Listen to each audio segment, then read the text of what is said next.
નમસ્તે મિત્રો, આજે આપણે બનાવીશું શાકભાજીથી ભરપૂર અને ખાવામાં એકદમ સ્વાદિષ્ટ નવી ખીચડી, એ પણ ખાસ વઘાર સાથે, જેથી સ્વાદ ડબલ થઈ જશે.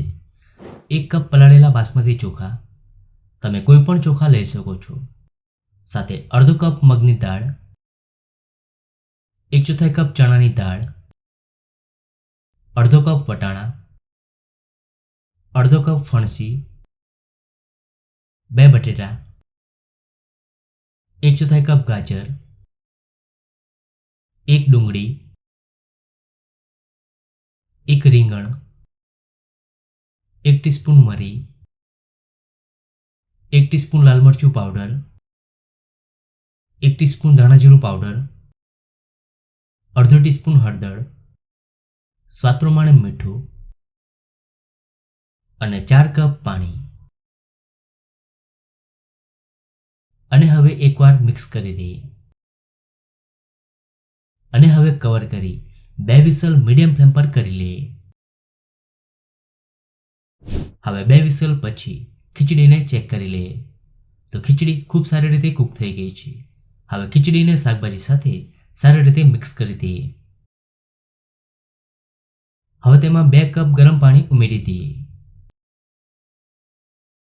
અને હવે મિક્સ કરી દઈએ. જેટલી પાતળી તમારે ખીચડી બનાવવાની હોય એ પ્રમાણે પાણી ઉમેરવું. હવે ખાસ વઘાર કરી લઈએ.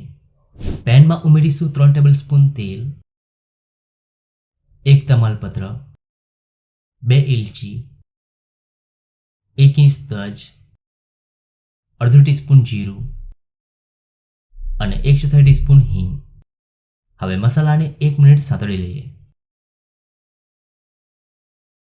હવે તેમાં ઉમેરીશું 10 ઝીણી સમારેલી લસણ, સાથે 2 ઝીણી સમારેલી ડુંગળી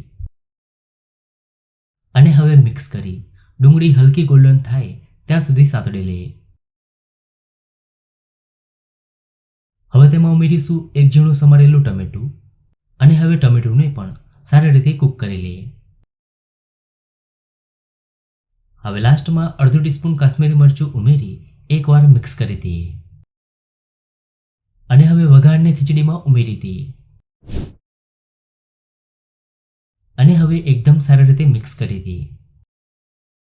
તો શાકભાજીથી ભરપૂર અને ખાવામાં એકદમ સ્વાદિષ્ટ વઘારેલી ખીચડી બનીને તૈયાર છે. ખૂબ જ સ્વાદિષ્ટ ખીચડી બની છે. તો તમને આ ખીચડીની રેસીપી કેવી લાગી? જો રેસીપી ગમી હોય તો વિડીયોને લાઈક અને શેર કરજો.